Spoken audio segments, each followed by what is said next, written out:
Want to get cheat sheets, audiobooks, lessons, apps, and much more every month for free? Just click the link in the description to get your free language gifts of the month. Hi everybody, welcome back to Ask Alisha, the weekly series where you ask me questions and I answer them. Maybe. Okay, let's get to your first question this week. First question this week comes from Brian Acuna. Hi Brian. Brian says, hi Alisha, I've noticed some expressions that use as plus adverb plus as. For example, as soon as. Can you tell me about the adverbs that I can use this with and explain all about it? Sure. Okay, first let's look at a couple of basic ways that you can use this pattern. So we'll talk about as soon as a little bit later because it's a little bit different. But we can use as plus adverb plus as or as plus adjective plus as to show that something is equal to something else. For example, Sarah sings as beautifully as Kim. Jeff is as tall as Dave. So these examples mean that person A and person B are equal in terms of something. In the first example sentence, Sarah and Kim sing equally beautifully. In the second example sentence, Jeff and Dave have equal heights. So as plus adjective or as plus adverb plus as refers to two things that are equal in some way. So that's one way of using this. As soon as, your example, is a bit different from this. We use as soon as to mean that one action will be done or one action will occur immediately after another action. For example, we'll leave as soon as you finish your drink. So that means that one action, leaving, will happen immediately after the other action, finishing a drink. So we'll leave as soon as you finish your drink means we'll leave immediately after or just after you finish your drink. So this is kind of different. We're not using it to make a comparison or to say that something is equal to something else. This is kind of a set expression, which means immediately following something else. Another expression that uses this as plus something plus as pattern is as long as, as long as. So as long as means only if. For example, I can go to the party as long as I finish my homework. So another way to say this is I can go to the party only if I finish my homework, meaning if I do not finish my homework, I cannot go to the party. So as long as is another way to do that. Another pattern is with few and with little, and we use this when we want to emphasize small quantities of things.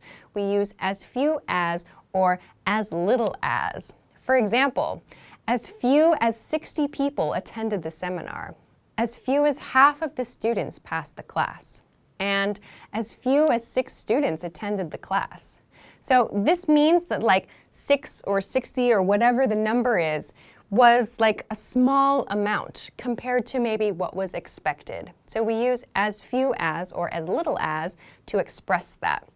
Keep in mind that this doesn't really matter regarding uncountable or countable nouns. We use this with both.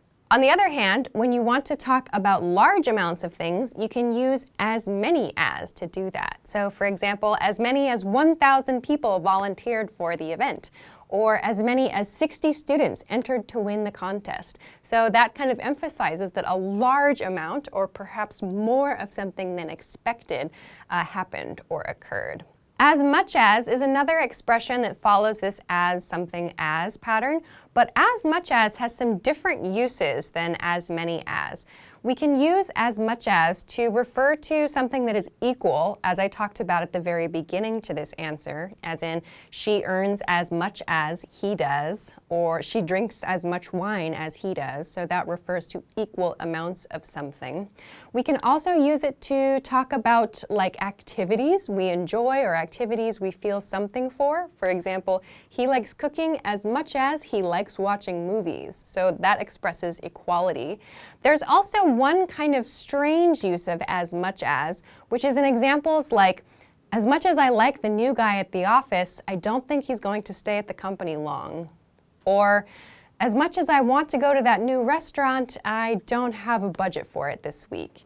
So this use of as much as means like despite or even though. So like despite how much I like that new guy, or even though I really like that new guy, I can't see him at the company for very long, or something like that. So we use as much as usually at the beginning of a clause to mean despite or even though. So this is a quick introduction to some very common as something as patterns, some of which use adverbs. But I hope that this helps answer your question. Thanks very much. Okay, let's move on to your next question. Next question comes from Amar. Hi, Amar.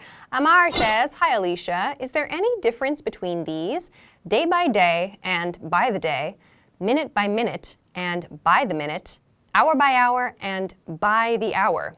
Yes, there are some differences. First, let's look at one group of these. Let's look at day by day, hour by hour, and minute by minute. We use these expressions to mean that something happens gradually, something maybe changes gradually, a condition or a state changes gradually over a period of time. So for example, day by day, she worked on her project until it was finished. Or minute by minute, she grew hungrier and hungrier. Hour by hour, he got more and more worried.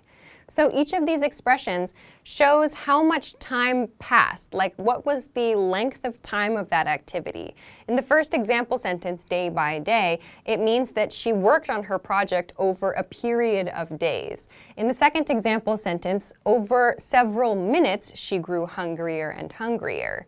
In the third example sentence, over a period of hours, he got more and more worried. So we use this pattern to show like the gradual progression of something or gradual change in something. We can use the second pattern you introduced, this by the day or by the hour or by the minute to do it, but we need to change the sentences slightly. For example, her project progressed by the day.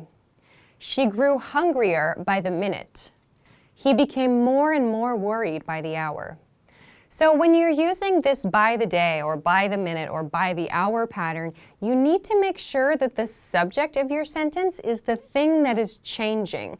So in some cases, the thing that is changing might be separate from like the person who is doing the activity. This is especially the case for the first example sentence. When using that day by day pattern, I said day by day, she worked on her project until it was finished. That's fine. But when I'm using this by the day pattern, I need to make the thing that is changing the subject of my sentence. So in this case, her project progressed by the day. So that means her project, the thing that is changing, progressed. So that means it moved forward by the day. So this pattern, personally, I don't use this one so much. I think I might use the first style a little bit more commonly. The final point for my answer to this question is about the second group of expressions. We can use these when we're talking about prices for goods or for services. So let's imagine that we are renting an office space. To rent the office space by the day, it's $70. To rent the office space by the minute, it's 20 cents. And to rent the office space by the hour, it's $10. So we use by the minute or by the hour or by the day or maybe by the week perhaps in some cases to talk about prices for time periods of things. So you may see this if, again, you're like renting a space or you need to buy some goods or a service or something, and the available prices are in units of time. So this is another case where you might see this. So I hope that this answer helps you. Thanks very much for the question. Okay, let's move on to your next question. Next question comes from Van An. Hi, Van An. Van An says, I'm very confused about the conversion of adverbs of time in reported speech. For example, the rules say today needs to be turned into that day, tomorrow becomes the next day, and yesterday becomes the day before. Why is that? Also, why do people who are learning English as a second language need to learn about reported speech and direct and indirect speech, but native speakers don't? First question, I wouldn't say that these are rules. There's not a rule about using tomorrow or yesterday or the next day or whatever. What's important when you're reporting speech is to consider the relationship between your conversation to the present point in time.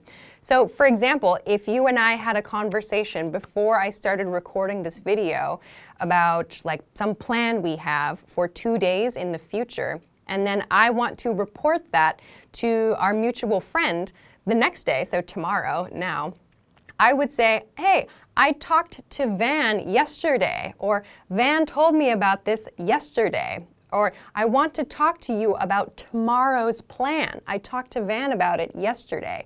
So what's important is the relationship between that conversation, the conversation where you're reporting something, and the actual conversation that you're referring to. So that relationship is what's important.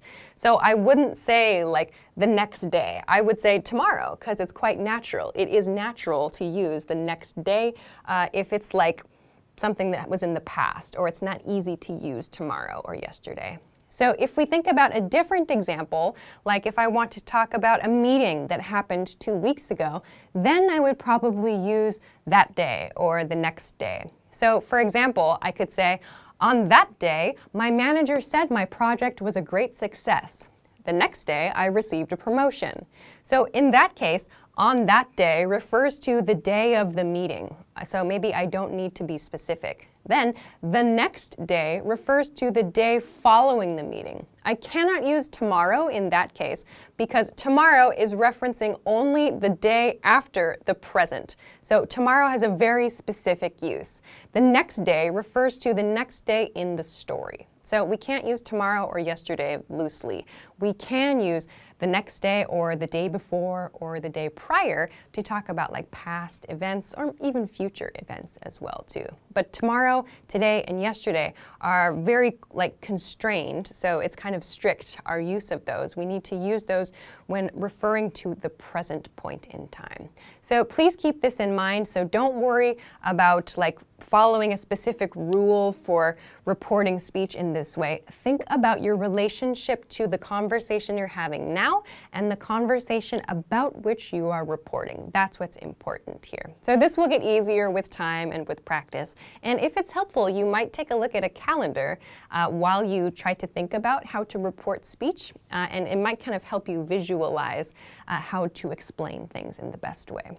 Regarding your second question, native speakers do learn about reporting speech and reporting like indirect and direct speech. We just learn it naturally, as speakers of any language do. So this is something for everybody to learn and that everybody uses. I hope that this helps you. Thanks for the questions. Okay, let's move on to your next question. Next question comes from Khalil. Hi, Khalil. Khalil says, hi, Alisha. How do I get better at pronouncing P and B in words like probably, responsible, purple, back, pack, bath, path, and so on?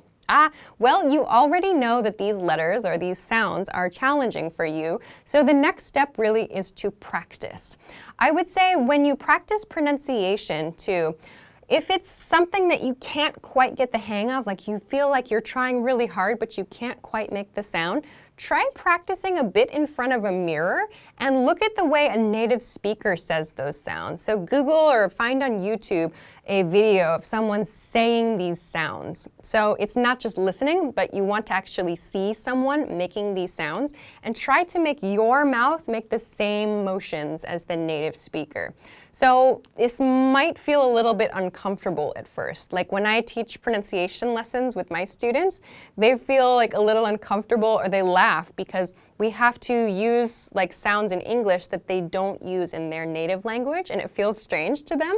So if it feels strange, that's okay. Like try to push yourself to make a new sound. So for example, when you're making a P sound, P, you need to really like pull your lips in to make that P sound. So you can't make a P sound with a B sound mouth position. So it's going to sound like B. You need to make a gesture sort of, or a P motion with your mouth. So try practicing in front of a mirror and see if you can make your mouth motions match the motions of a native speaker. And if you have trouble pronouncing the whole word, like probably in one go, try breaking it down into syllables. So prob, ly. And then try to connect the syllables together. So ubly or probub, something like that. So break the words down until you feel comfortable that you're pronouncing them correctly. So I hope that this helps, and good luck with your pronunciation studies. Thanks very much for the question. Okay, let's move on to your next question. Next question comes from Phoenix. Hi, Phoenix. Phoenix says, hi, Alisha. I am Phoenix from Vietnam. Could you explain the difference between bar, pub, beer club, and beer garden? Thanks a million. Okay, sure. A bar is a place where alcoholic drinks are served. Bars can be casual, they can be very luxurious. Perhaps they have a few snacks, but usually snacks are like maybe nuts or maybe like dried fruit or something like that. So a bar is a place primarily, usually for alcoholic drinks. A pub is a bit more of a casual place. A pub has kind of a neighborhood feel. It's usually not like a luxurious place. The probably most popular drink at a pub is beer. And you can get food at a pub. It's usually not super healthy. It's usually like fried foods or like meat or maybe stews, that kind of thing. So it's often this very like hearty kind of home-style cooking at pubs. A beer club is not something that we have, at least in the US. That's not a word that we really use in English. That's not a word we use in English at all together. A beer club, separately, that could refer to a group of people that gets together to drink beer, or maybe they have some kind of membership system where they exchange beer, I don't know. So it could be a beer club, people who enjoy beer together. We do have the word beer bar, which refers to a certain type of bar that serves just specialty beer. So that is a word, a beer bar. You might also hear the word beer pub, which is like a more casual beer bar.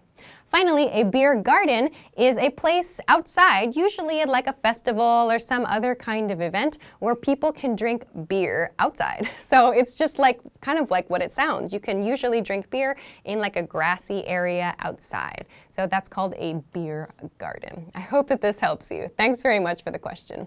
All right, that is everything that I have for this week. Thank you, as always, for sending your questions. Remember, you can send them to me at englishclass101.com/ask-Alisha. Of course, if you liked this lesson, please don't forget to give it a thumbs up, subscribe to our channel if you haven't already, and check us out at englishclass101.com for some other things that can help you with your English studies. Thanks very much for watching this week's episode of Ask Alisha, and I will see you again next week. Bye-bye.